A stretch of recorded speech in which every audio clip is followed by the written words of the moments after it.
Okay, good morning. I want to respect everybody's time, so we're going to go ahead and get started. Thank you all for being here. This is a lovely turnout on a Friday morning. So I want to welcome you to our fourth State of the Community address in this format. And this is our first one in person because we started this format in 2021. So lovely to see everybody's faces this morning. I'm Jessica Vanderkolk. I'm the communications manager for the City of Battle Creek.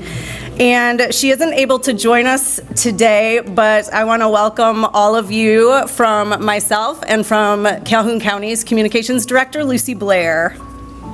I do want to share a couple of notes with you. You might notice we have interpreters of American Sign Language and Spanish joining us today. So our presenters and anyone who might ask questions later in the program, you don't feel like you have to rush your words so that our wonderful interpreters can follow your speech. And I want to thank DeafLink and Vocis for connecting us with these services today. Please continue to enjoy the refreshments from Simply Sensational Berries back at the side of the room there. And I thank them for being here this morning as well.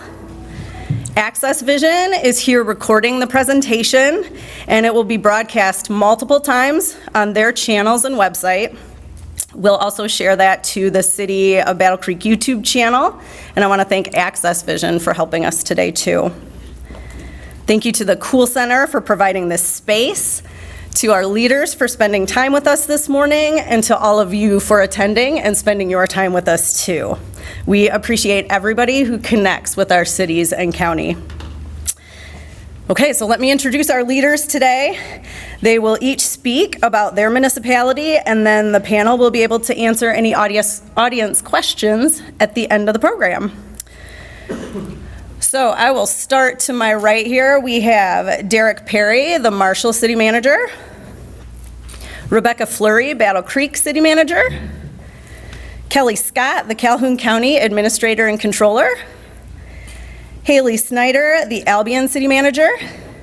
And Vester Davis Jr., Springfield City Manager.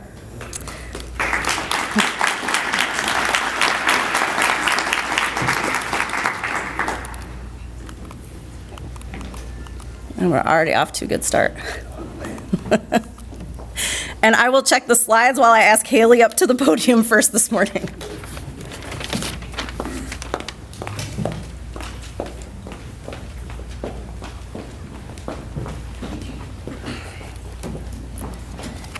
Thank you, Jessica. Good morning, everyone. Can you guys hear me? Okay. Haley Snyder, Albion City Manager. It's a pleasure to be with you here this morning for our first in-person Save the Community. I'm getting ready to wrap up my third year as City Manager with the City of Albion, and we have a lot of great things going on. All righty. So this is our current Albion City Council. We did not have a change last year in 2023. We will have a change this upcoming November. Our mayor and then precinct 3, 4, and 5, they're all up for re-election. This is Mayor Snyder's second term as mayor, and our meetings are on the first and third Monday of the month at 7 p.m. All right, so we had a lot of great things going on in 2023, and just to start off, we really focused internally on making some improvements to help not only our staff in their day-to-day work, but then improving our services to our community. So we have really put a big focus on improving our communications. So we did a website upgrade. We now have a naturally connected citywide newsletter to help get the word out in a different style with our residents and business owners. We have welcomed a community ambassador in collaboration with the Albion Community Foundation, Castor Cares, Albion Greater Chamber of Commerce, and the City of Albion. We brought on board a community ambassador to kind of help spread the word on the great things that are happening in our community. In addition, we also updated our employee policy handbook that had not been updated in quite some time. So just making sure that our policies that we had in place were up to date with current laws and regulations, and then just really focusing on improving employee morale and flexibility, really making sure we focus on that home and work-life balance for our employees. We also had collective bargaining this past year with 4 of our union groups. So I'm happy to say that we were able to get 4 new union contracts in place for this, the next 3 years. They will cover 2024 through 2026. And again, back to boosting our employee morale, we created a fun and engagement community. This really would help bring fun things to our day-to-day work that we do. We spend a lot of our time there throughout the week, so we really have started putting different programs in place to just come together as a team. And this is when we introduced the Employee of the Quarter program.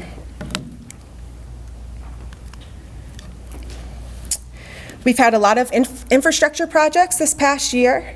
Our main roadway project was the Haven Road and River Street Improvement Project.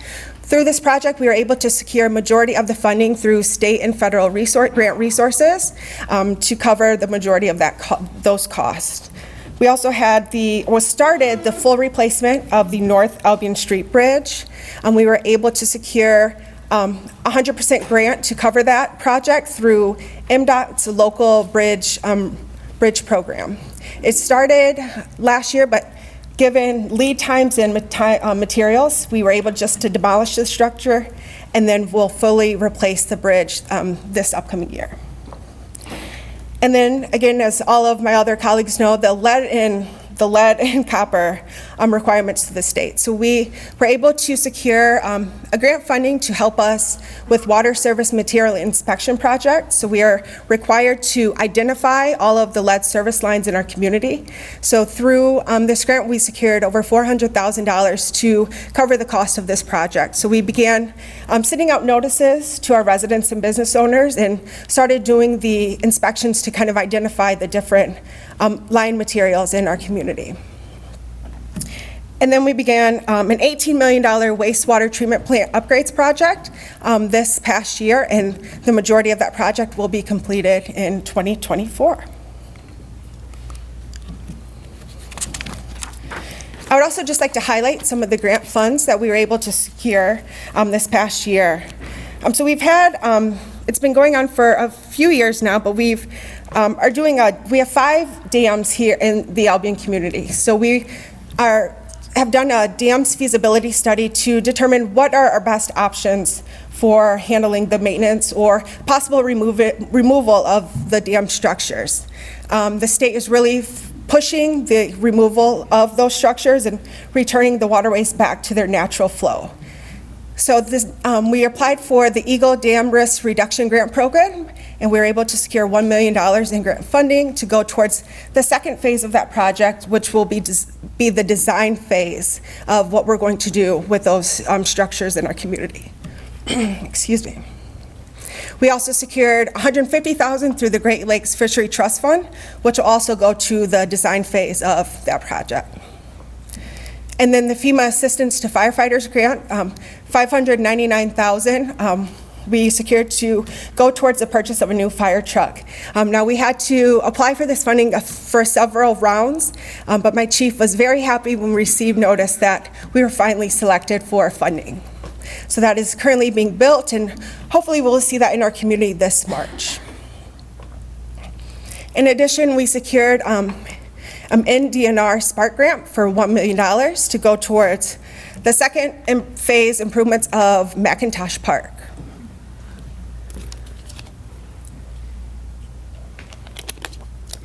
And I would say our biggest one, we have an upcoming $19 million water system improvements project. So we were able to successfully secure $9.6 million in grant funds and an additional $533,000 in loan through the Drinking Water State Revolving Loan Fund.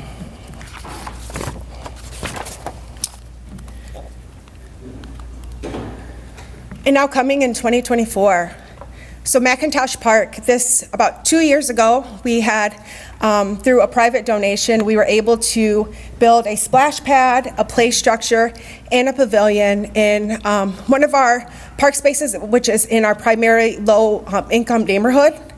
They did not have anything in this park space. So it is a beautiful new park. And the second phase will include a walking path around the perimeter of the park space, a second parking lot, basketball courts, and then landscaping. And that will be covered through the Spark grant.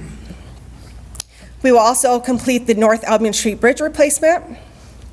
And then we will begin our water system improvements project. So this will handle replacing the lead service lines, improvements to our water treatment facility, as well as building a second million-gallon water tower. And then we will also complete our wastewater treatment plant upgrades project, which will be just improvements to our wastewater treatment facility.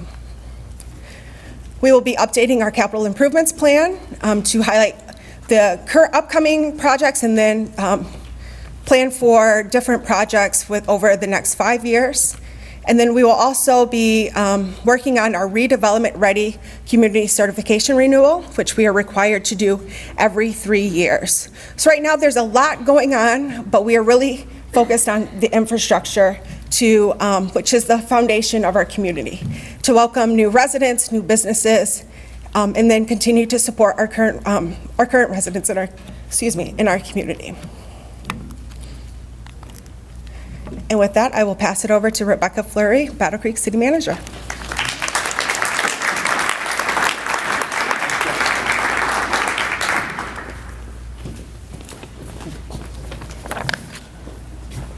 Thanks. It is always difficult to follow Haley and Albion. Really cool things happening. She's right, infrastructure is not always the most glamorous, but certainly necessary. So I appreciate the time. Haley is a fantastic leader and is doing great things in Albion. I'm going to get to talk a little bit about the city of Battle Creek and what we've seen happen in 2023 and what we anticipate in 2024. Am I the clicker? Oh, all right then. They don't usually allow me to have technology. Okay. This slide is our 9 city commissioners. Each one of them are in a second year of a 2-year term. So this is an election year for city commissioners. Let me just shout out because I saw Vice Mayor Sherry Sophia is here, and I also saw Ward 1 Commissioner Roger Ballard. Sorry if I miss anybody else.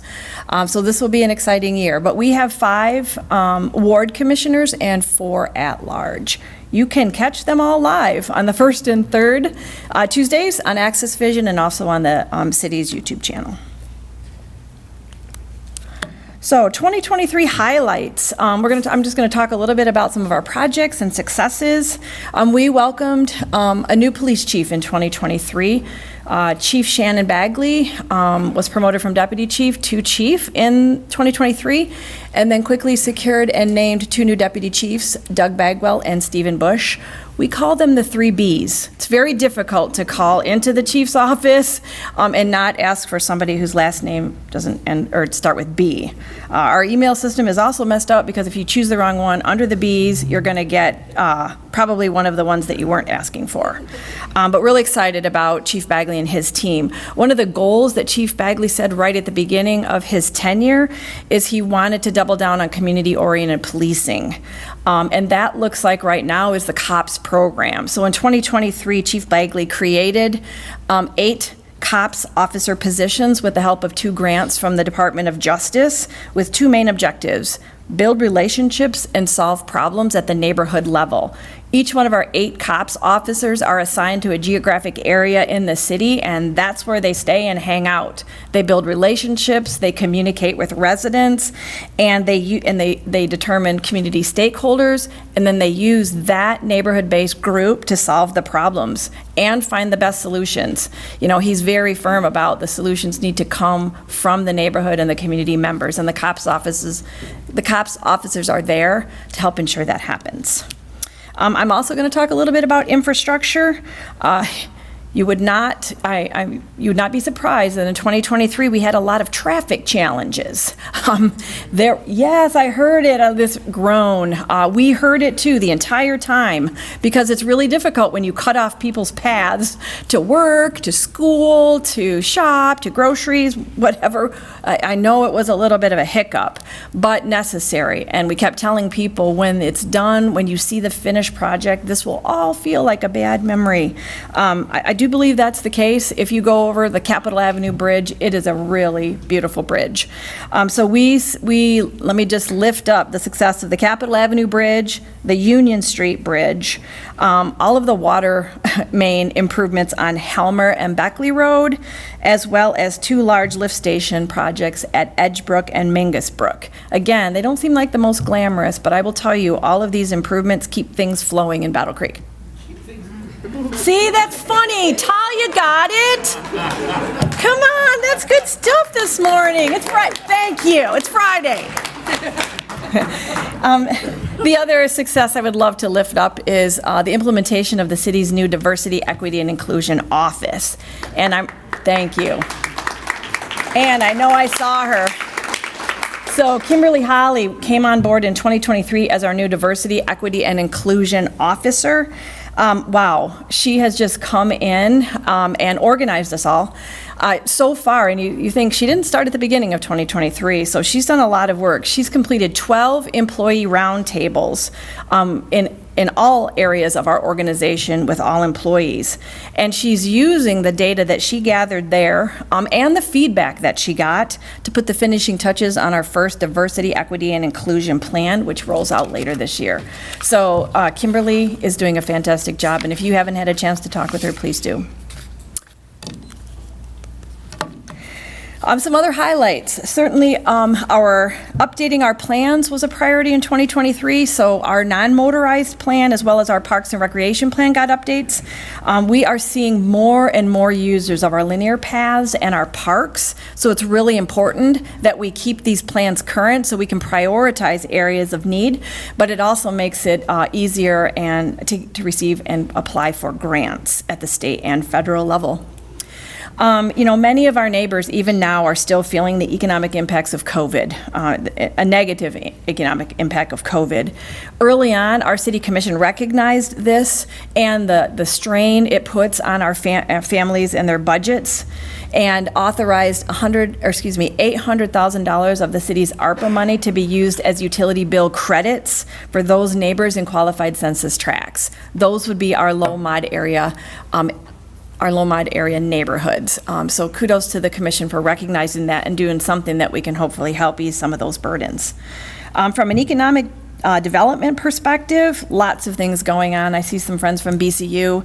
We all welcomed New Holland Brewery. So many people told me that was never going to happen. It was a myth, but it did. See, takes a little time. I mean, when you're trying to do a project like that in a global pandemic, you do have issues, but if you haven't had their pinwheels, I highly suggest you go and have the pinwheels.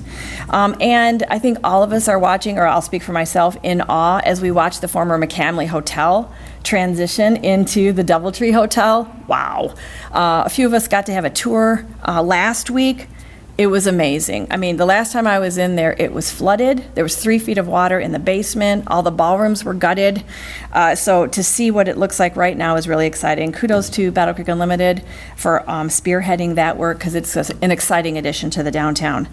Housing projects, if we think about economic development, housing always is in that discussion. I can say that right now we're putting probably the finishing touches on the housing strategic plan with the help of the W.K. Kellogg Foundation and others. And we have right now probably over 10 new housing development projects in various stages in the city in the planning and development phase. And for the first time, the city had 4 applicants for the Mich's low-income housing tax credit program. So we're anxiously awaiting those decisions. In the small business world, our SBD team, they're small, but they're mighty. They've been incredibly busy continuing to support grassroots entrepreneurialism and commercial district development. We know that access to capital is hard for small businesses. So in 2023, our SBD team, with the support of the Kellogg Foundation, provided $217,000 in small business incentive grants for over 60 small businesses. Technical assistance is also a need in the small business world. So our SBD team provided technical assistance and act as our favorite regulatory liaison for over 100 small businesses. Sometimes the city systems can seem very daunting, and to have somebody walk and guide you through that can be very powerful and lead you to success quicker. So just a few of the successes that we've seen in launch and or expansion has been the Link on the west side, Cafe Tall on West Michigan, Cafe Rica Roaster on Capitol Northeast, Good Vibes Mobile Roller Skating. You will not see Rebecca roller skating. I've reached that age that you don't want to see me roller skate. BC Boba at the Cargo Shop, Casa Grande at the Cargo Shops, Chris Edwards Salon, Plumeria in Old Lakeview, as well as Sweepies East End Eatery are just a few successes we saw in 2023. I think our small business team also recognized that there's a lot of importance around creating a sense of place through quality of life programming to attract talent and jobs. You know, more and more we're lifting up what placemaking does and finding that sense of place. So we had the good fortune to partner, our SBD team, to partner with other event businesses such as Penetrator Events, the Chamber, I saw Kara, as well as the Kellogg Arena, to bring some very unique and culturally significant events into downtown Battle Creek, such as Cue the Creek. I'm going to come back to that one in just a minute. The Big Cheese, I just like saying that. Cinco de Mayo, the Breaking Bread Bazaar, Color the Creek, Day of the Dead, Restaurant Week, Winter Wonderland, Holiday Shoptacular, and Battle Creek Beer Week. I hope you went to one of those, and if not, look for them to come back this year. As a matter of fact, shameless plug, tomorrow is 2024 Cue the Creek at the Kellogg Arena from 3 to 7. Be early, because the good food goes first. Am I right, Kara Beer? Because she and I are always trying to get to those places, the small business team, and then I'm like, oh, it's all gone, darn. Okay, lots of things there. The other thing we've recognized around economic development and small business, and I'm going to give a shameless shout out because I see Kathy Zenda-Wilson, is the importance of childcare in our community. While the city doesn't have all the answers to childcare, we've been fortunate to be part of the conversations that are happening. I know Marcy Gillette in our Community Services Department is also recognizing that all of these pieces are really important for a vibrant community. So thanks for all of the community stakeholders that are working in that space as well. Transportation, I'm sure you all know that transportation has been a discussion in 2023, not always positive. Battle Creek Transit is really struggling to fill driver and technical roles, but we're not alone in that. You can see those happen in all kinds of community, in our region, in our county, in our state, all of those things. And I still think, though, that Battle Creek Transit is doing the best job that they can. Great things. BC Go is their on-demand service. It's taught us so much. Certainly the data that we've collected from BC Go has said, hey, we've got gaps in transportation needs in our entire county, and we need to be working together about what that looks like. All of that data was shared with city and county leaders, which are sitting here today, and many more. And it saw that the County Board of Commissioners created the Transportation Authority of Calhoun County, which includes everybody here. The TAC, as we call it, actually met for the first time last week, and really eager to see what comes out of the TAC. Highlights in 2024. We are going to continue to collaborate with our community partners on homelessness and support for the unhoused. This, again, is not just a Battle Creek issue. This is our city's issue, this is our county's issue, this is our Midwest region issue, and it's also a state and national issue. We have to recognize it. We have some amazing service providers in Battle Creek, and so it's going to take all of us collectively to make positive strides and positive efforts in this particular arena. We are going to be embarking on a series of community conversations around our fire stations and our EMS services. We have 6 fire stations, all in a variety of age ranges, with the oldest being around 118 years old, roughly. 2 of them are around 118 years old. So it's time that we talk with our community about what you see in the fire stations, because now, to be a modern fire department, there's a lot of things that some of those beautiful old facilities aren't going to be able to hold.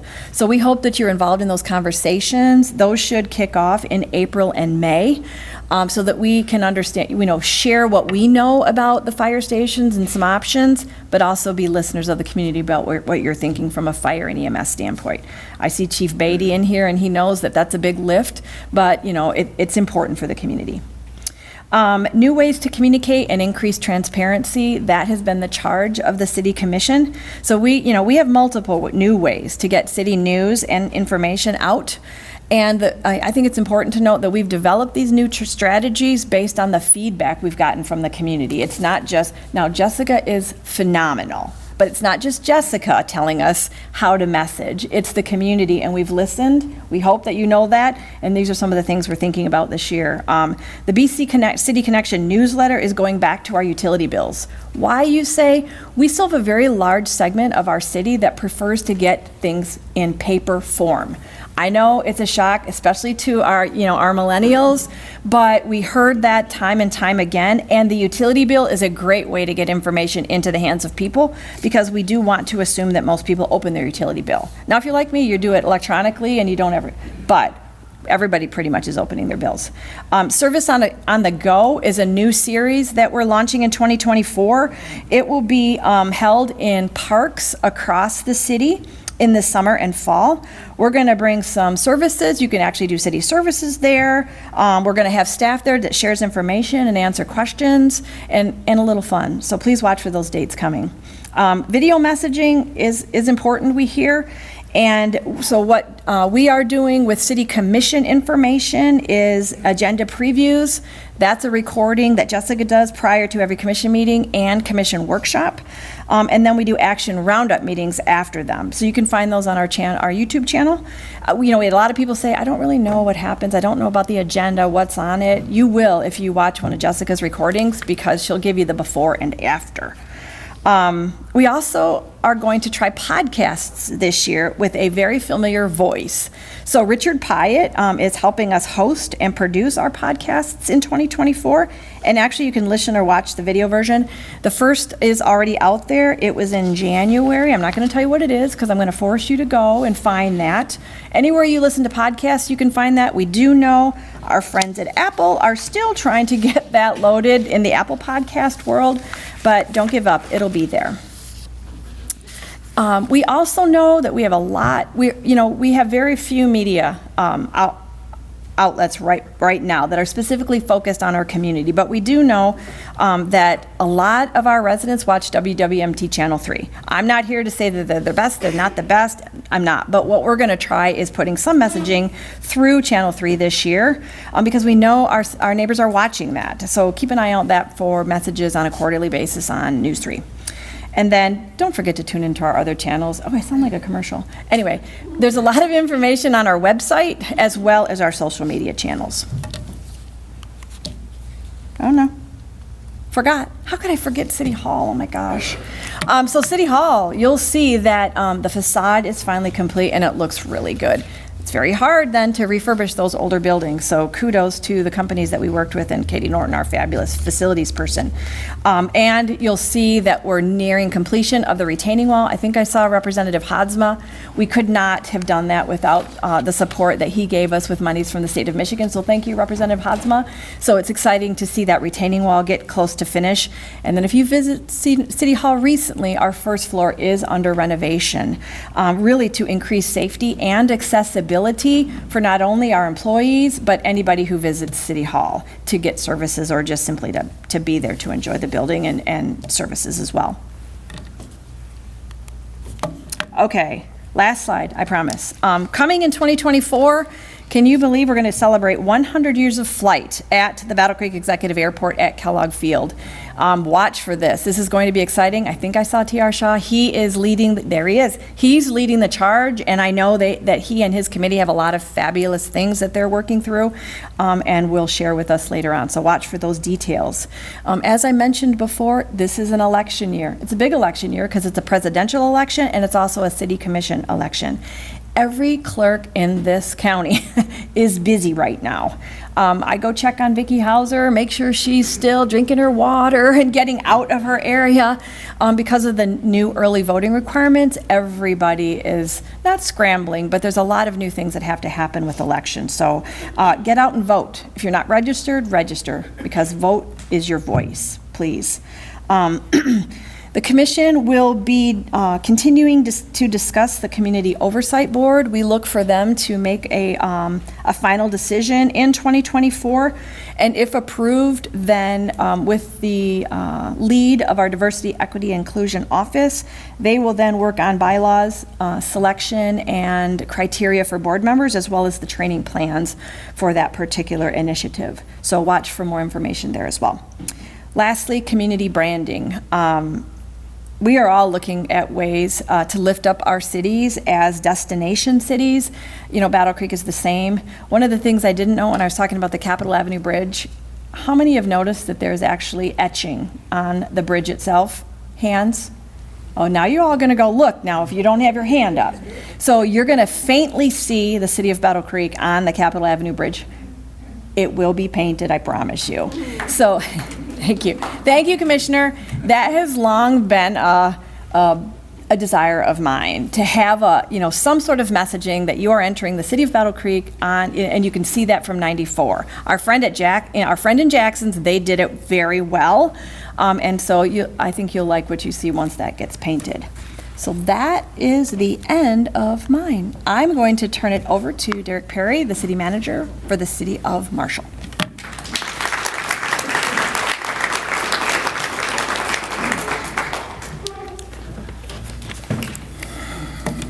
Good morning, everyone. Thank you, Rebecca. Appreciate that. And as was said previously, there's a lot of great things going on in the cities, and hopefully you walk away with some appreciation. As I get started, I just want to thank all the employees of the City of Marshall. They're the ones that really make things happen. I get the honor to stand up here and basically kind of talk about the accolades and the achievements, but it really doesn't happen without our 86 team members at the City of Marshall. So thank you to them, and hopefully they'll hear that at some point.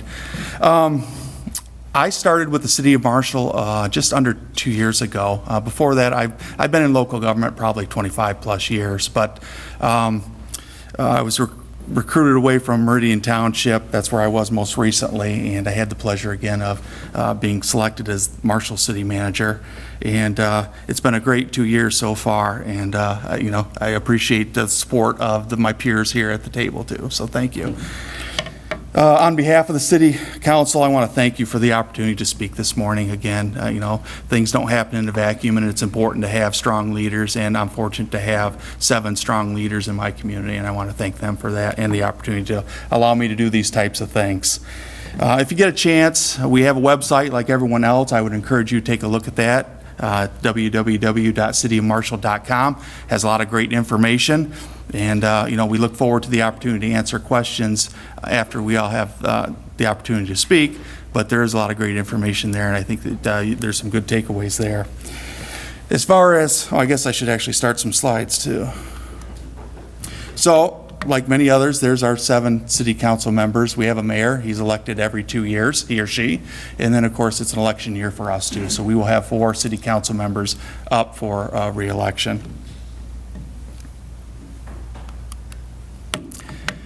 Our 2023 accomplishments that I'd like to share with you. The first is we completed the final year of our street improvement program. It seems like there's never enough money for streets, and I think you can probably all attest to that. And then it seems like when there is some money, everyone gets frustrated with all the traffic barrels that are around town. But the reality is, right, you got to crack some eggs if you want to make an omelet. So several years ago, probably about 4 years ago, the city recognized that there wasn't a whole lot of money for streets. And again, streets are funded through when you fill up your gas tank, get some fuel, and your vehicle registration. And the reality is a lot of that money then gets divvied up between the states, the cities, and the counties, but a lot of that goes towards operation, and at the end of the day, it doesn't leave a lot for capital improvements. So in recognition of that, the city decided to bond and get us some capital dollars to do some improvements throughout our city. So we have about 40 miles of what I call major and local streets, and we were able to resurface about a third of those. And we completed all that work last year after 3 years of constant, I guess, frustration for everyone trying to get in and out of their driveways and businesses. So we're pretty proud of that. We also, parks and recreation are important to create a community. You want to have a place to go and, play fun activities. We have a strong pickleball contingent in our community. I don't know if others do in theirs. So there was a strong drive to create some new pickleball courts. Thanks to the Eaton Corporation, they donated some land to the city. I'm not sure if you're aware of the athletic field complex on the west side of town. But there in the southeast corner there were several acres that we were able to work out a donation. And as part of that, we're going to be building 8 pickleball courts. We're going to do a new restroom, changing room. We're going to do a splash pad. So we're excited about that. I know a lot of communities have those. And I think Marshall's been a little slow to that, but we're going to have our own too. So we're excited about all that. We are in the process of fundraising, and as part of that, we secured a $1 million grant from the state of Michigan, and the project's going to be about $2.7 million, and we're about still $1 million short, but we've had some great donations over the last few weeks, and with the goal of securing all the money we need and actually start construction this year. So again, it's been talked about in our community for several years, and it's time to get the shovels in the ground to get that built. Probably one item that may generate some questions is the Blue Oval Economic Development Project. That's a significant project for not only our community, but our state and actually the United States. For far too long, we've offshored a lot of these critical infrastructures, and we've had the opportunity now to bring that back, not only to the state of Michigan, but right to our community, our region, and we're pretty fortunate to have that.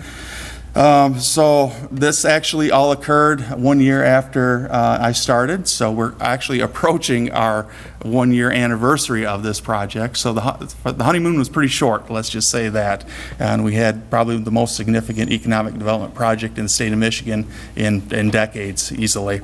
So what does that mean to our area? That means 1,700 jobs. Yes, originally it was announced at 2,500, but over the summer there were some negotiations going on. I think as a result of that, and maybe the market that exists out there, they've right-sized that project. But again, we started with 0, 1,700 jobs. I'll take it. And again, we know that there's going to be continued growth with that, especially from the ancillary stuff that'll come along with that. Again, what's happened is they've completed the site pad. This is going to be a large building out there. That's been completed. We're talking about putting the water and sewer infrastructure into the ground. And again, thank you to our regional partners for this. We could have went alone. We could have sunk some more wells at the city of Marshall, but that didn't make the most sense.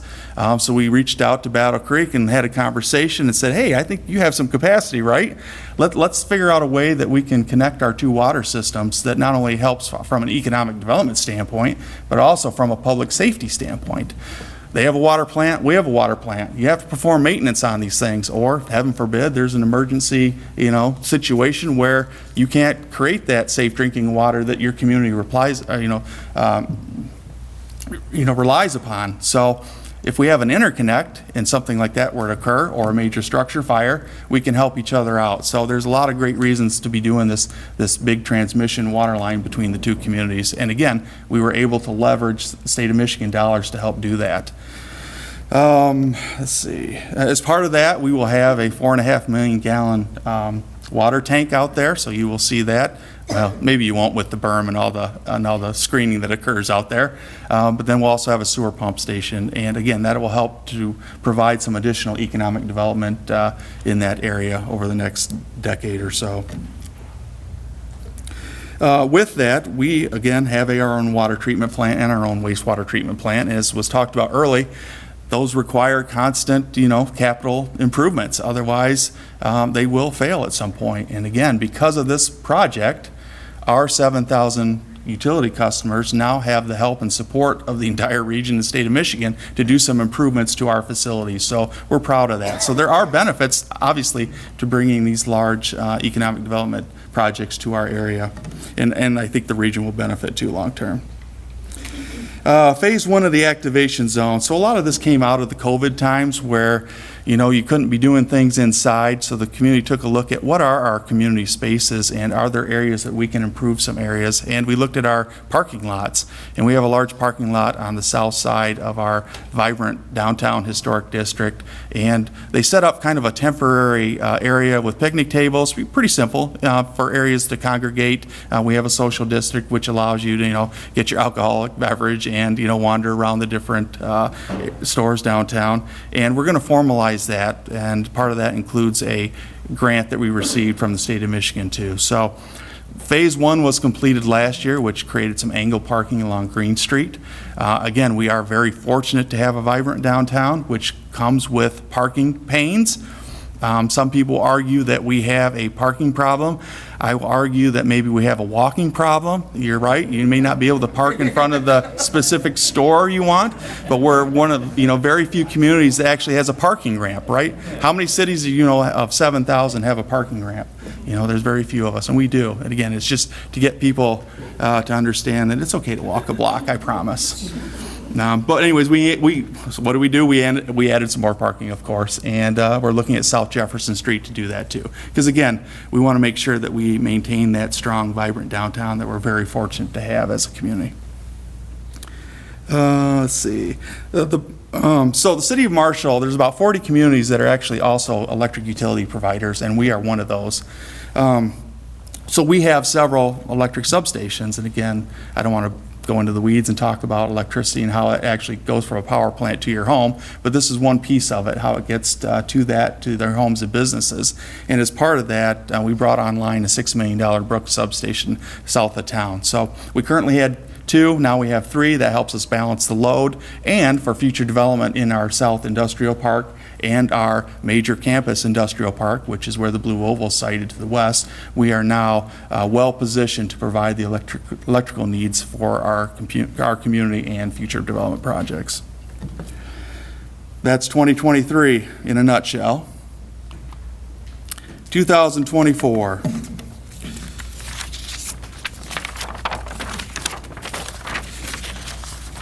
So every December, well, since I've been at City of Marshall, what we do is we get our city council gathered in a room and we start talking about, okay, what did we accomplish in 23 and what maybe did we not miss the mark? And if we didn't necessarily accomplish that goal, what were some reasons? And we talk about those. And do they still make sense? And should we roll them into the next year? So again, every December we create our list of 2024 goals, and there's actually a total of 71 of those. I am not going to spend time going through all 71 of those goals with the group, but just so you know, if you are interested in those again are on the website, and I encourage you to take a look at those. And we typically break those up kind of like through the department levels, so that we can get those taken care of, and we have someone that's responsible for those goals and make sure they're measurable. But the ones I wanted to share with you tonight, or this morning I guess, would be to lower our ISO rating. And I don't know if you're familiar at all with that. I know the fire service folks are definitely aware of that. But what they do is there's an independent company that'll come in, take a look at your fire department, they'll look at your staffing, they'll look at your training, they'll look at your equipment, and they'll look at your community water supply. And if you're doing all the right things, they'll try to lower that on a scale from 1 to 10. You want to be closer to a 1 than a 10. I'll just say that. And if the lower you are, typically, your insurance providers will provide some level of discount. Now again, some of that's been going away, and some of those independent insurance agencies use their own metrics, but it's still a good metric to compare yourself to other fire departments throughout the state and nation. So we think it's important. It's a good kind of audit of your fire department to make sure you're doing the right things, and our goal is, again, go from a 4 to a 3. So we're hoping to accomplish that. So when we meet a year from now, hopefully we'll be able to share that as one of our accomplishments.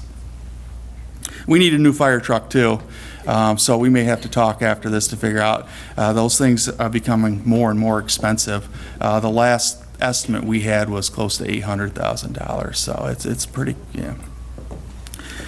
2024 is going to be a big year of planning for the city of Marshall. Obviously with the Blue Oval project starting to ramp up, and again, they want to start making batteries in 2026, so there's a short time frame to get this facility up and running.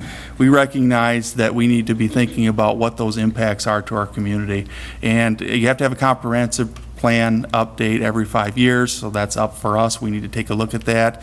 We need to see what those impacts are to our residents, commercial facilities, and we're blessed to have 2 interchanges on 94 and 69.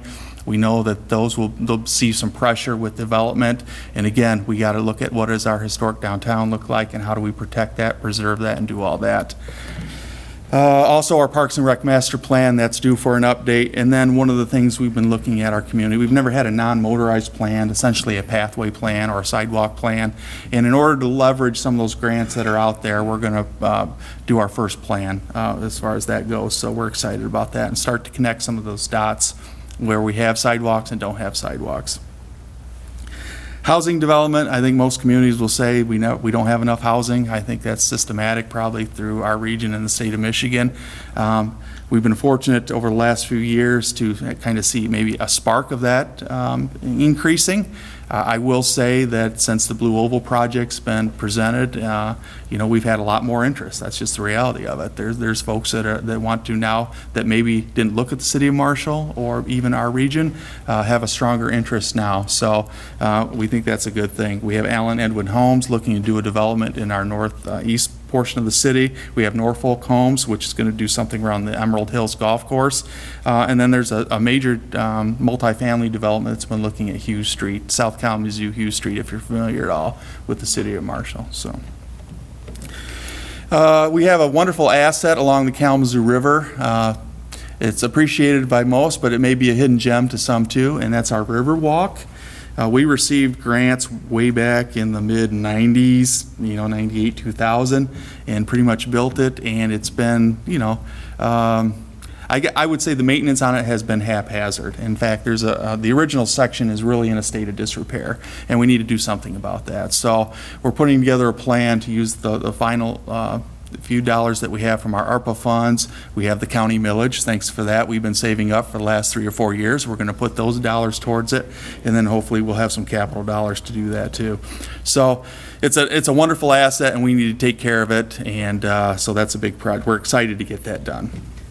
And then finally, I mentioned that City of Marshall is one of 40 communities in the state of Michigan that's electric utility. We're actually also one of about probably a half dozen of communities that has their own broadband network. We call it FiberNet. That was built up in 2018. So in Marshall, you essentially, I call it cable, but that's outdated, but essentially it's your broadband internet service provider, and we have about 2,000 customers as the primary provider of broadband in the city of Marshall. It's been working well. However, over the last 6 months, we've seemed to have some reliability issues.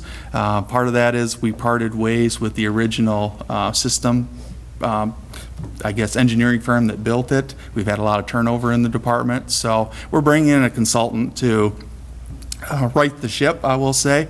My position is if you're going to run a utility, you need to run it well. And if not, maybe get out of that business. So it is near and dear to the community's heart. They are proud of the FiberNet, and we need to meet their expectations. So over the next 5 months, we're going to put a lot of energy in to make sure that FiberNet is reliable and it is their primary choice. Those are our 24 goals, or at least some of the highlights of those. Again, we have over 70 of those, and I would encourage you to take a look at those on the website. So thank you, and I'm excited for any questions you may have later. That brings us to the city of Springfield, Mr. Vester Davis, Jr.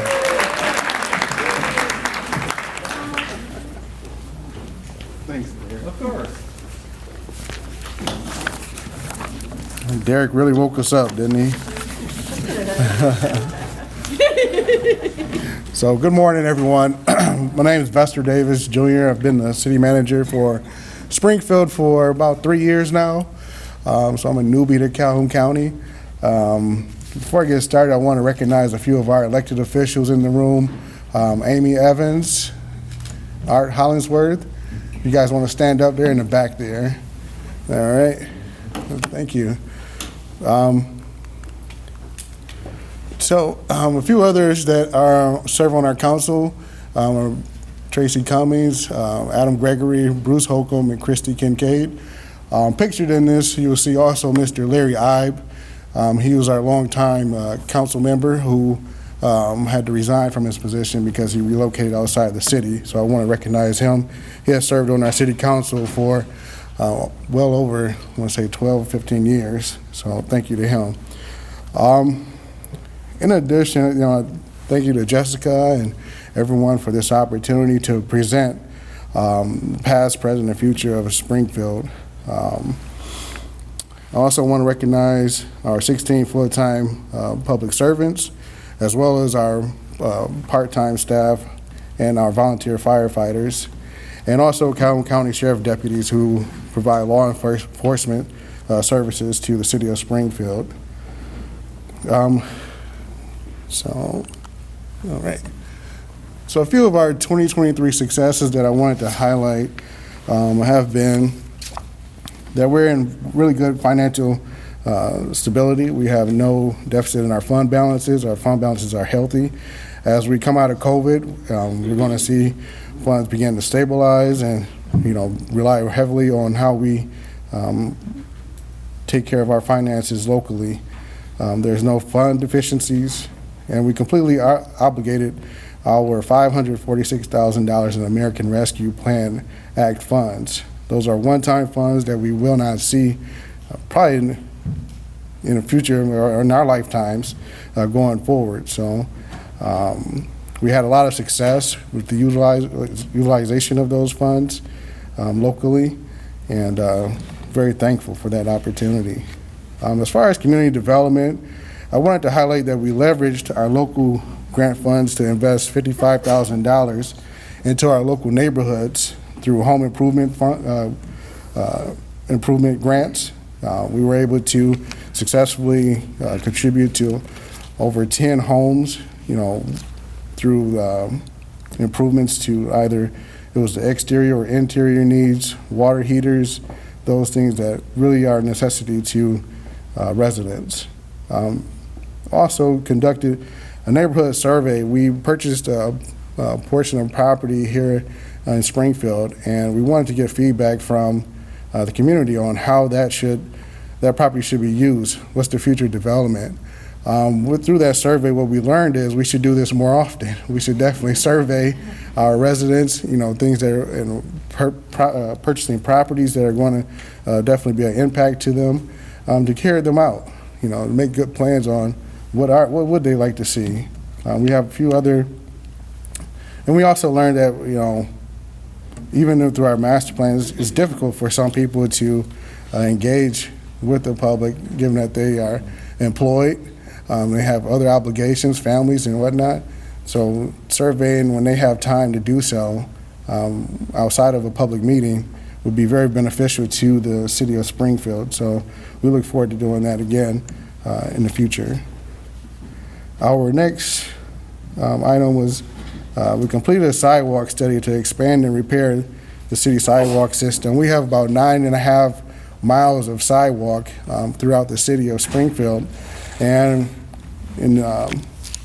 we know that we need to make some improvements. So we conducted a study to really understand and take inventory of what we have and how we can improve the system and expand it. So we're going to begin doing that here in 2024. So some of these successes in 2023, we're planning documents to help us move forward. As a small community, we have to be really strategic. We have a limited amount of funds and capacity, so being strategic is key to a small community like ourselves. We also engaged the assistance of a Grand Valley State University student to come and intern for us to help us out with the development of a rental ordinance for the city of Springfield. We know that it's a term that's used often, a bedroom community, where we have a lot more residential properties than commercial properties. So we want to make sure that we're doing the best job possible to ensure that homes are safe and the people that are living in these rental properties are safe. And through the rental ordinance process, I think that that's something that we can achieve.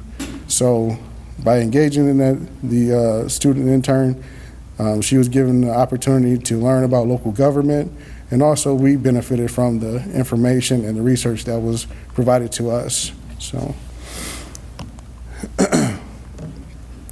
continuing on with our 2023 successes, we were able to continue hosting our Springfield Car Show, which happens Labor Day weekend. So if you all are looking to do something, come on over to Springfield this September and participate. Also, our Easter egg hunt. It's an ongoing tradition in Springfield to have the Easter egg hunt at our local park at Begg Park, so that's coming up here soon. And also the Halloween trunk or treat. We want to give back and involve our employees to give back to the community, so we've been able to host this event as well. Sponsorships are welcome, so I see a lot of good people in here that are involved in the business community. If you're looking for an opportunity to offer sponsorships, contact our office at City Hall. Continuing on, we continued investments in the city services. We replaced aging equipment and vehicles. Pictured there, you'll see, actually I want to go back. The picture here, we were able to invest in our local park. As you'll see up there at the top left, there is a before and after photo of Rothschild Park, which is located along Helmer Road and Evergreen. Year prior, there was, as you can see, it was a dirt path to loop around. Using some of those park millage funds, we were able to pave the parking lot and make it a nice flat surface to enhance the accessibility of the local park.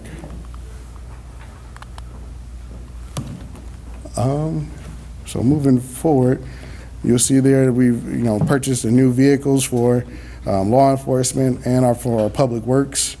So definitely thankful to our city council. We also hired our new legal counsel.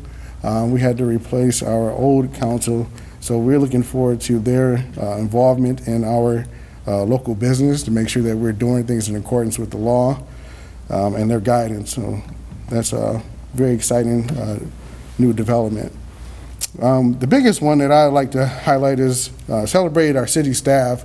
Again, I referenced public servants and all that they give to our city, being that we are a small department of 16 employees. So, highlighting, as you'll see on the photo there, was Chris Vogel. And so when you talk about your city clerk, this time you say, do all you can to show appreciation because the election is coming up. But we wanted to highlight the success and what they've done and been able to achieve. And like Derek mentioned, they make me look good, so thank you.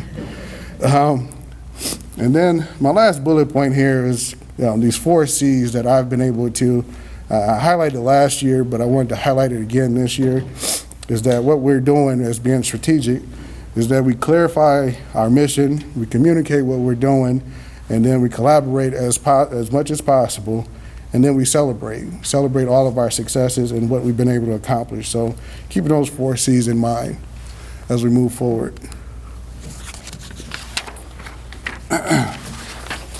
Excuse me. So coming in 2024, this is where we bring the energy. Thank you, Derek. We're definitely going to do that. We want to continue our execution of our strategic agenda, which is those 4 bullet points there, creating a sense of place and belonging, converting our collector streets into destination corridors, partnering for economic resilience and self-sufficiency, and strengthening our neighborhoods. So with that in mind, we've updated our Springfield map. We're looking to update our Springfield master plan. As Derek alluded to, we're at that 5-year mark where we've been able to achieve some of our goals, but we've had some input and some things have changed where we'd like to input some of that good information into our master plan. We want to collaborate with our municipal neighbors, such as City of Battle Creek, which is completely surrounds us, believe it or not, but but all the other 3 cities that are 3 municipal organizations here today. We also will become collaborating with Bedford Township, City of Battle Creek, and I think, is there one more? But soon, this whole Kool Family Center, this space here, will become a voting precinct as far as for early voting, which is a result of the Michigan Proposal 2. So with that, we will see enhancements in our election process and to carry out what's been laid out in the Proposal 2. We want to boost our policing efforts. So I don't know if we have some of our sheriff's deputies here today, but what they've been able to do is actually borrow an idea from the city of Battle Creek where they go around and do property checks. And so that's been an enhancement for us, as well as their process of becoming accredited law enforcement agency. So I know that Sheriff Hinckley is working hard on that, but I think that's a direct benefit for the citizens of Springfield. So thank you to him and his leadership.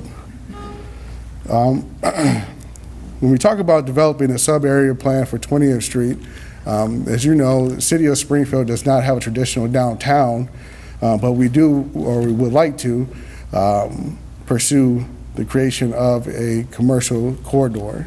20th Street is a main thoroughfare through the city of Springfield, and through our master plan process and our sub-area planning process, we want to see what opportunities lie for us as to create or change the layout of 20th Street. So I challenge all of you as you leave here today, and you're driving through Springfield or you're driving along 20th Street, just begin to envision, what does this look like? What could this be if Springfield begins working on this in 2024? Next, enhance our community non-motorized pathways. We talked about this, where we're going to begin to execute our sidewalk study that we completed in 2023, and some of those opportunities to expand that non-motorized pathway or sidewalk system, possibly at a half a mile to a mile each year going forward. But we have to start somewhere. One more here. Also, we want to operationalize. We were able to capture close to $300,000 in home repair funds from the Michigan State Housing Development Authority. We want to begin to operationalize those funds and get them out into the community. Again, we identified that who we are. We have a lot of residential properties, and we want to provide them with incentives and opportunities to repair their properties, enhance their properties, and make them more safe going forward. Next bullet point I had, we've kind of touched on this already, but the continuation and our participation in the Transportation Authority of Calhoun County, making sure that we are a good partner and seeing this through. And the TAC committee, as Rebecca have already touched on this, so I'll leave it there. You all know all about it. Finalize the details of our $7 million drinking water state revolving fund grant loan. The reason why I want to highlight this point is that it's understood that with this grant opportunity, it would completely take care of all of our water infrastructure needs, at least for the next 20 years. So the city was able to capture $7 million, and $3.5 million of that would be forgiven by the state of Michigan. So quite the investment for the city of Springfield, and an opportunity that I don't think we'll see ever again with that amount. So very appreciative of City Council's leadership and their willingness to accept the terms of the grant. And we look forward to all those cones that will be out in the city of Springfield that we all hate, but it's worth the investment. Next, evaluating our employee benefits. We always want to look internally as to how our staff is doing and make sure that they're well taken care of. I think the better we can do that, the better we can deliver services to the public. So we've begun doing this by issuing a survey to our staff and asking their feedback, and then we will do some analyzing of the feedback that we get, and then make changes accordingly as needed. Continue using the park millage funds. Definitely thank you to the voters. We've been able to accomplish a lot, whether it was updating our parks plan or purchasing park furniture, even like we saw in the photo, enhancing the accessibility of our parks and so forth. So thank you, the voters of Calhoun County, for that. Recruiting and training volunteers to serve on our city boards and commissions. This is a big one. This is where we do the ask to the public. You know, if you're interested or you had an interest in serving on a planning commission or economic development corporation or board of review, please take a moment to think about it. Contact our office. If you're a Springfield resident and you want to get involved, you know, feel free to contact me directly. But yeah, we look forward to having people serve on our boards and get involved in our success going forward. With that, I guess I sped through that, I don't know. But I'll welcome up Kelli Scott from Calhoun County. Thank you.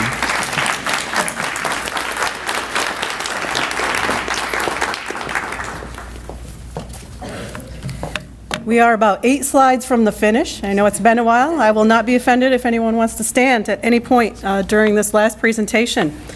Welcome to all of you as partners within Calhoun County, whether you are from local government, nonprofits, the business sector, engaged citizens who took the time out of your schedule to be here today. Calhoun County continues to be responsive to the changing needs of our residents, 133,000 of them or so. And it is only with the collaboration and partnerships with all of you and those who are not in the room that we can continue to make strides in the right direction. Calhoun County has recovered fairly well economically from the pandemic. Our unemployment rate is down to about 3.5% again. Our property values are rising at pretty significant rates of about 5% per year, which is positive for the overall economy. Our tourism industry rebounded quicker than a lot of communities across Michigan. And Calhoun County's finances have remained strong throughout. As a county government, this 2024 budget will be the 15th consecutive year for me since I've been here to recommend a balanced budget to the Board of Commissioners with small surpluses every year. We have an adequate fund balance and reserve. Last year, we boosted our financial policies to commit to a little bit higher level of reserves. And in 2023, independent bond rating agency Standard & Poor's again affirmed a AA, very strong credit rating for the county. And the importance of that is that when we finance capital projects, infrastructure projects like fixing the roads, upgrading facilities, it saves the community millions of dollars over the life of those because we have such a strong bond rating. The highest bond rating is only one step above, and that's a AAA, reserved usually only for the largest counties, such as Oakland County. So, and I would say that the reason that we're able to remain strong has a lot to do with our county leadership. Let me make sure I'm doing the right thing here. Yeah, so this is our county commission. At the helm, our board chair, Kathy Suvetti, and vice chair, Steve Frisbee. And even though county government is governed on a partisan level, we do have Democrats and Republicans. They have changed over the years. We very rarely have votes that are divided on a party line. And I am very thankful for that. We're able to get a lot more things done that actually for the good of our residents because we have a cohesive team governing. We also have a really strong and dedicated group of countywide leadership. So our elected officials, sheriff, prosecutor, the judges, the court leadership, our clerk, register of deeds, treasurer, and then also our appointed department heads, which would include me. I'm an appointed official. So in spite of the county faring pretty well economically, things have changed since the pandemic, and the needs of our community have changed drastically. Now, we've been able to learn how to do some things better and provide government services in a lot more efficient and streamlined way in a lot of cases using technology. but yet the needs of our residents have changed, and somewhat because of the pandemic and somewhat just exacerbated because of the pandemic. And so when I talk about the state of Calhoun County, it is very similar to the challenges being faced of counties across the United States. And the top 5 of those that the National Association of Counties has identified are mental health and substance use, very, very much a problem here in Calhoun County, housing affordability, transportation infrastructure, workforce recruitment and retention, and broadband internet accessibility and expansion. So the county is working, again, with a lot of partners across the county to address mental health and substance use. And a lot of efforts are already underway and have been for many years. And in spite of that, we still seem to struggle with mental health and substance use issues with opioid overdoses and deaths in Calhoun County. We are ranked 4th in a bad way for number of deaths per capita due to drug overdoses in Calhoun County. So some of these items that are underway, in 2023, the sheriff began a partnership with Summit Point to provide staffing that work with the inmates in the jail so that when they're getting ready to be released, they're connected to the right resources so that hopefully they can address the substance use and mental health issues and hopefully not come back to the jail the very next day. The sheriff will say that mental health issues are number 1, number 2, and number 3 struggles for his staff on a daily basis. And so that partnership has been very helpful. We use some of our American Rescue Plan Act funds to make that happen. There are now free Narcan kits in the jail, within the jail area, bonding area, in the county building in Marshall, at several of the other municipal buildings across the county. And those are undoubtedly saving lives and reversing overdoses for people that are willing to take those home and have them whenever needed for themselves or a loved one. And we just heard from our medical examiner yesterday, however, that there's still an opportunity to increase the access. She said that out of the decedents that come to the medical examiner's office, they're able to identify only about 40% of them that overdosed had been administered with the Narcan kits. So that is an initiative that will be ongoing. The health department have partnered with the local hospitals, as happens every few years, to do a community health improvement plan based on a needs assessment. As you might not be surprised, mental health issues were the number 1 priority within the community needs assessment. And so some strategic planning is happening right now to see what can happen at the public health level.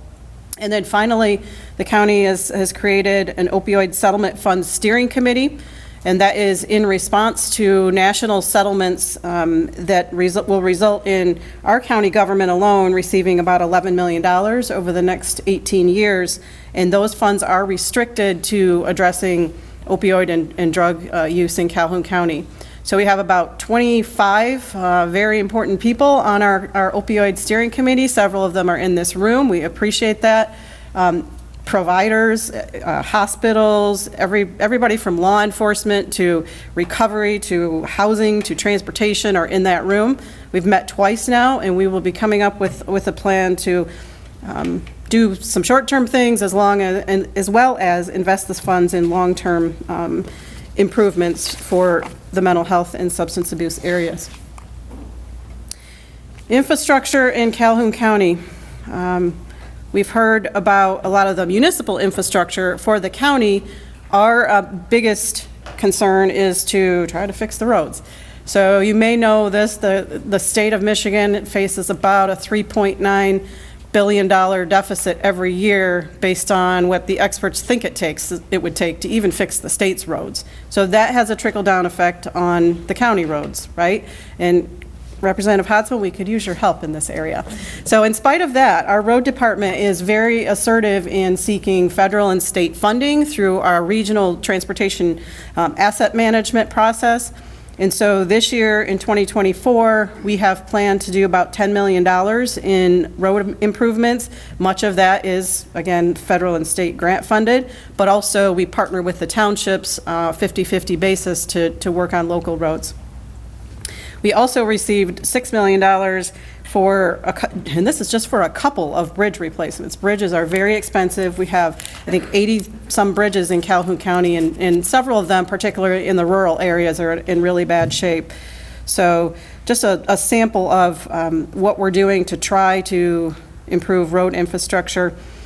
The county also has a broadband task force that mainly what we are trying to do, and again, there are a few of you in the room here on the task force, but we are focused on not trying to offer a municipal broadband system from the county level, but rather to make sure that the data is correct, make sure that the mapping is correct, and that we can coordinate the efforts of the local private sector, Comcast and others, who are hoping to get an unprecedented large amount of federal broadband funding coming down this year to expand broadband in Calhoun County.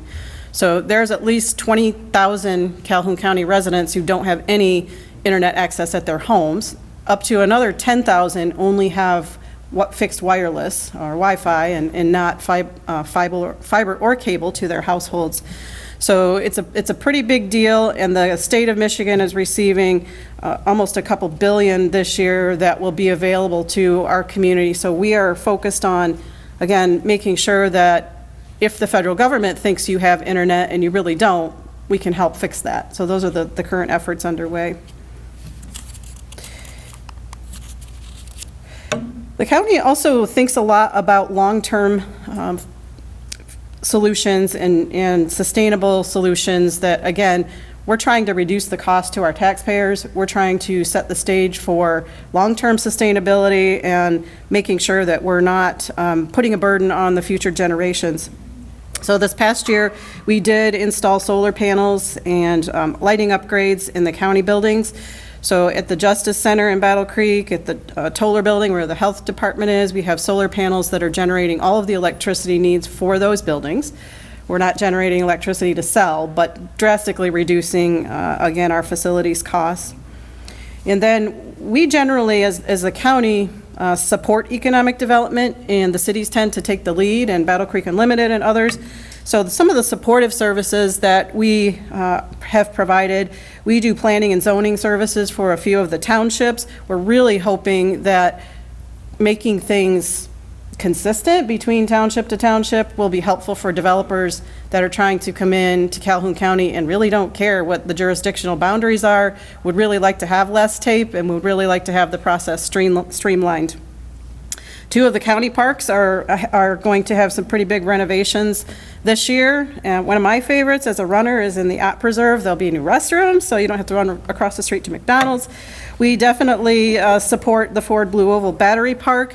And what that means right now for the county is we're involved with the water or the wastewater and infrastructure project that the City of Marshall is leading in the Marshall Area Economic Development Alliance by trying to coordinate that work with the roads, right? So we're always thinking about the roads. We have a road department that really wants to make sure that as this development, as well as solar development, which is pretty big deal in Calhoun County, as those developments come in, they're heavy trucks, right? So they're damaging roads that are already in bad shape. So you'll see a lot of focus on the county and our road department trying to be supportive of economic development while protecting our assets. From a workforce recruitment and retention standpoint, you heard some of the cities talk about that. We don't have yet a fund committee, which I think sounds pretty cool, but we have we constantly, it's one of my biggest values as county administrators is taking care of our county employees, their well-being, their health. And to that end, last year we launched a new retiree health exchange program. Basically what that did was, instead of our retirees being able to contribute or participate in the county's group health care, we're giving them stipends, and now they buy their own. It's cheaper, it's better for them, it's customized, and by the way, reduced our unfunded liabilities by about 37% immediately. So again, financial win-win for all of us. This year's election year is unprecedented for county officials in that, in addition to all of our countywide elected officials being up for their usual four-year term elections, all of the county commissioners will now be running for four-year terms. That's new in the state of Michigan. And So I always say leadership does matter, so please make sure that this is your chance to choose county leadership. And then some of our other leadership changes within the counties, the courts have switched to a new 3 chief judge system versus 1 chief judge over all of the courts, and yet they upgraded the court administrators to just have 1 court administrator. So they've got a combined administrative system and more of a separated judge system, which they think will work better.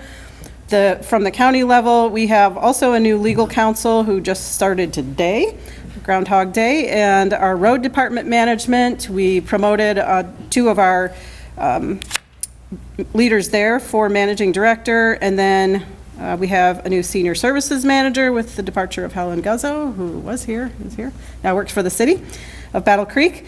And then the sheriff's office is doing a lot of creative things to try to recruit and retain law enforcement officials, which is very challenging these days. You may have seen he has launched a partnership with KCC to sponsor anyone who wants to go to their law enforcement school. The county is paying for the tuition, also hiring them, trying to grab them before they graduate. That is happening everywhere. So finally, last slide, I asked our countywide leaders, what would you like me to highlight? So I'm just going to pick one and highlight from each of the areas. The Clerk Register of Deeds wants everyone to know that this past year she launched a new online search site for land and other public records. So previous to that, you had to go into the county building and to the clerk's office. That's now available online. The Treasurer's Office, who manages dog licensing for Calhoun County, is adding a discount program for seniors. Water Resources Commissioner Ron Smith, who's here today, thank you, Ron, for coming, is working to put a new drain in the Athens area to stop flooding that's been there for a really long time. So I know he's excited about being able to provide a solution there. The Sheriff's Office is focused a lot on school safety and security. There are several of our school districts have added additional school resource deputies. And then starting with this next school year in the fall, there will be camera systems that are all linked together in the schools and linked to our 911 dispatch center. So any incidents that happen will be viewed real time by the dispatch center and responded to as quickly as possible. The prosecutor's office, again, sort of rebounding from the pandemic, was able to deal with several homicide convictions last year and get to kind of the last of these outstanding cases that to some extent did get paused during COVID when they couldn't do jury trials. The courts are working on responding to legislation in Michigan that is reforming juvenile justice.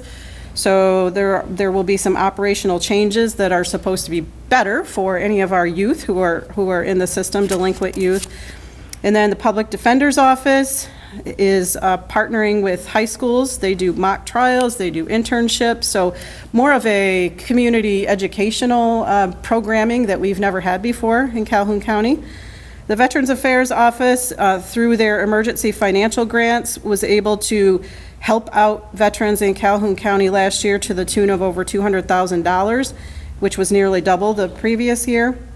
Our Senior Services Office is working with actually this building, the Kool Center, and partners to try to create a senior center in Battle Creek. We have senior centers in Marshall and in Albion, not necessarily in Battle Creek.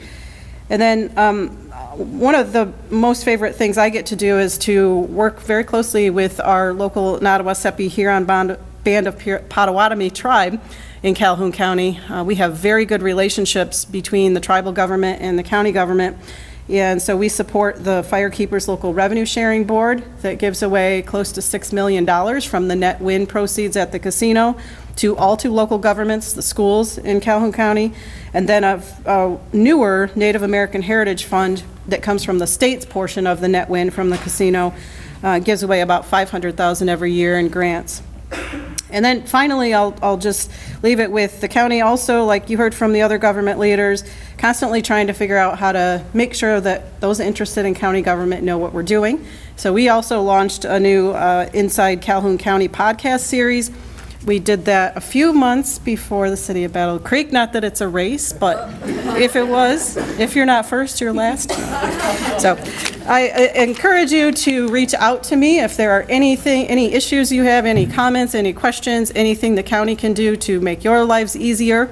And then finally, today is National Wear Red Day to increase awareness for heart disease. That's one of the deadliest killers for Americans. So please be aware of the risk factors, take care of yourselves, take care of your family. Thank you.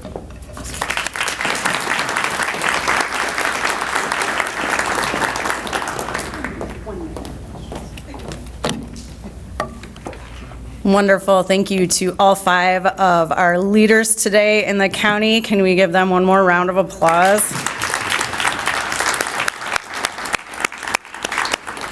Thank you. I know we're very tight on time, but would love to take a couple of pressing questions. If anyone has questions, we'll just pause for a second to turn their mics on at their tables. And I failed at the beginning of this to thank also Becca Forbes from our office for her unending support in organizing events like this.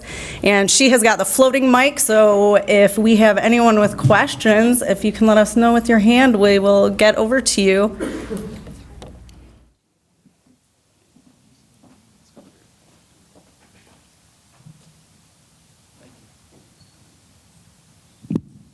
I think mine's on.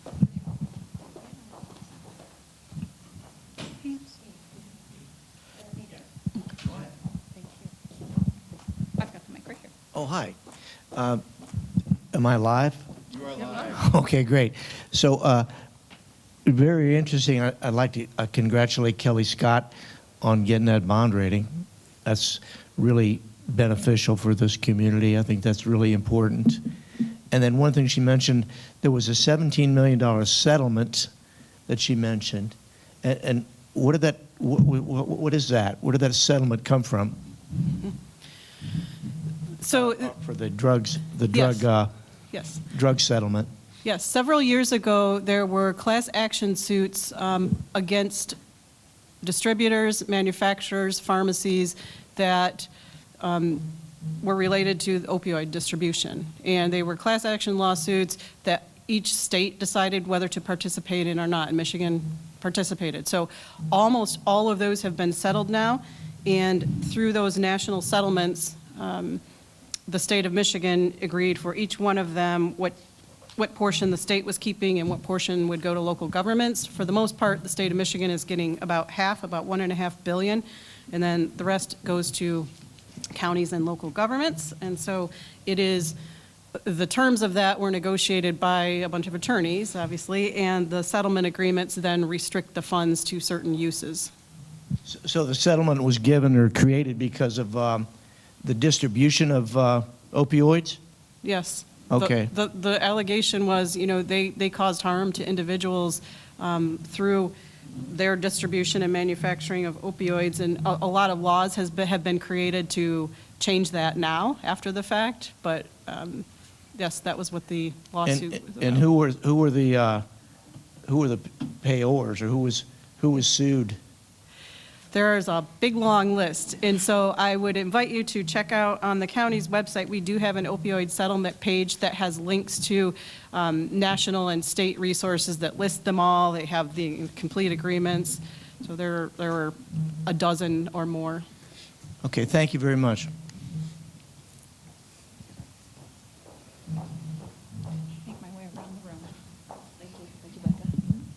Thank you, everyone. Kathy Zenda-Wilson with Pulse. I just wanted to make more of an announcement and create an invitation. We are at Pulse in the final stages of creating a comprehensive regional child care plan for all of MEDC's Region 8, which is the 7 counties in Southwest Michigan. And municipalities have a really big role to play in that. I want to give a shout out to Marcy Gillette, who serves on our steering committee. But there are opportunities for you to engage pretty deeply around this issue that I know affects all of us. So look for the publication of that report and its plan. We have sector-specific recommendations you'll want to look at, and I'm happy to sit down one-on-one with each of you to go over those if that's helpful, or have a collective meeting. And I just want to, again, give a shout out to the City of Battle Creek for really helping us along with that to understand what the complexities are of municipal government and how they might play a role. So thank you again.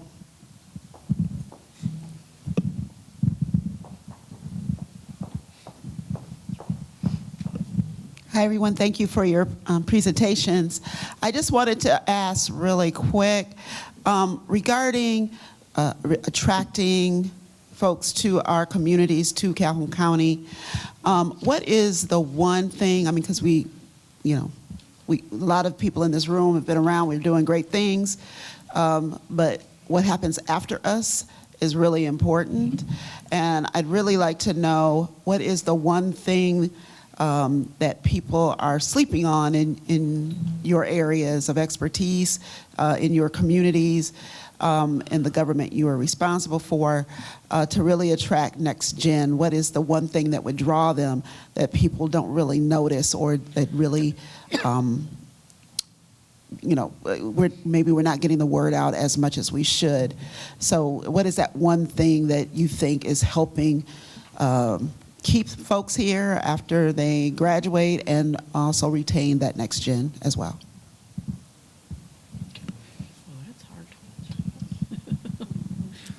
We only take easy questions. Yeah, I wish there was just one thing, honestly, right? It really is, it takes a mix of things, right? You got to have great housing stock. You got to have great schools, right?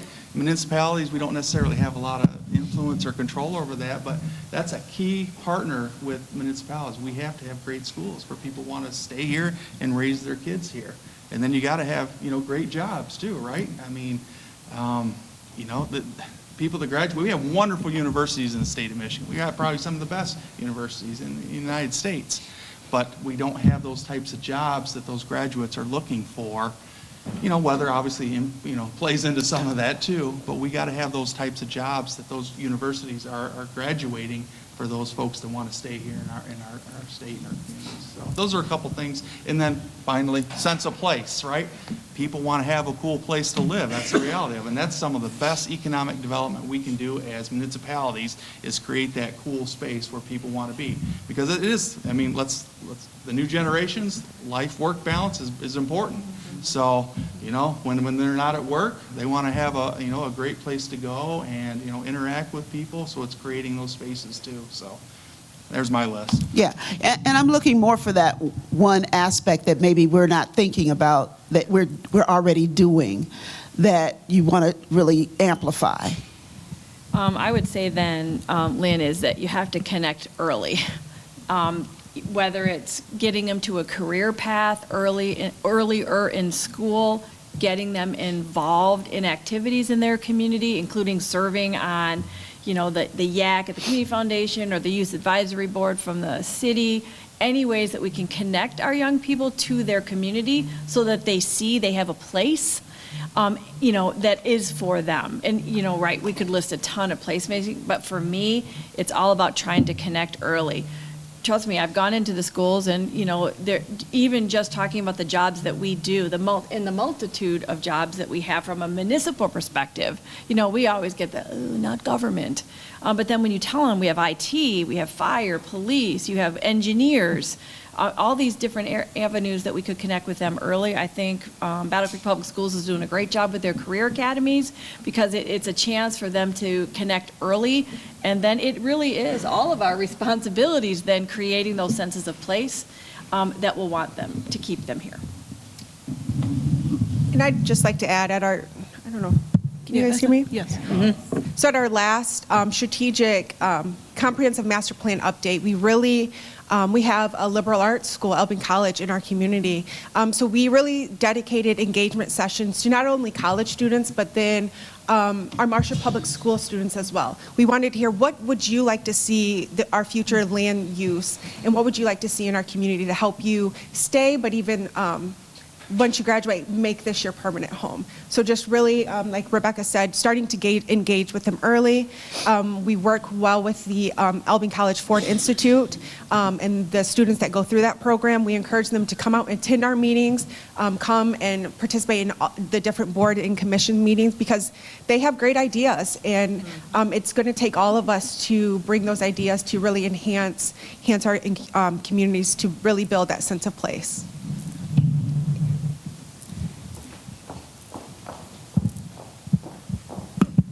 Hi, Sherry Sherman from Scene Publications. I have two questions. The first one should be really short. As far as DoubleTree, do we know when that's really going to open? Well, we're hoping August of '24. Okay, great. Thank you for that.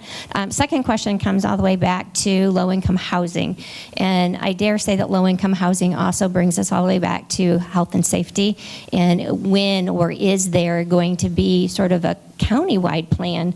More specifically, are we going to leave it up to the individual municipalities to come up with something that's going to benefit those that fall into that low-income housing scenario so that we can keep them moving in a positive health-related direction as well as lodging? I think one of the things most of us up here, except probably Kelli, we were just at a managers conference this week, and housing was a big thing. And one of the things, I said, Battle Creek has 4 projects that went in for the low-income housing tax credits. One of the things that we're advocating at the state level, Representative Hodsma, is why is there a cap on the low-income housing tax credit projects? Why do we have to pick and choose from the communities that when we know as a state we've got a housing issue? Why can't you fund all of the low-income housing tax credit projects that you get? I understand that, what that looks like, but starting to think outside of the box to try to play catch-up. And when you say low-income housing, we know that there's a lot of stigma around the word affordable housing or low-income housing, and we have to change that. We like to use workforce housing because when you talk about that, that's teachers, that's police officers and others that fall into that category. So we're trying to shed the stigma of affordable housing to say this is housing at all levels. We need it, not only in Battle Creek, but throughout the entire county. And we've got to do better about how to fund it. If not, counties like Calhoun and cities like Battle Creek, we're not going to be able to compete with the Detroits and the Grand Rapids when you talk about those tax credits that are vital. We know if they don't get their tax credit, they will not build in Battle Creek or Calhoun or Springfield, Albion, or Marshall. And so we need some help in recognizing that we need, all of these projects are good and they need to be funded if we're going to catch up from the number of housing units available. I guess the last thing I would add to that, and thank you for that, is that if we don't take steps now to start working with that low-income housing or affordable housing developments, what we're going to have is a bigger homelessness problem. So we need to make sure that that connection happens all the way around. And so thank you for the work on homelessness, but let's keep some folks in home.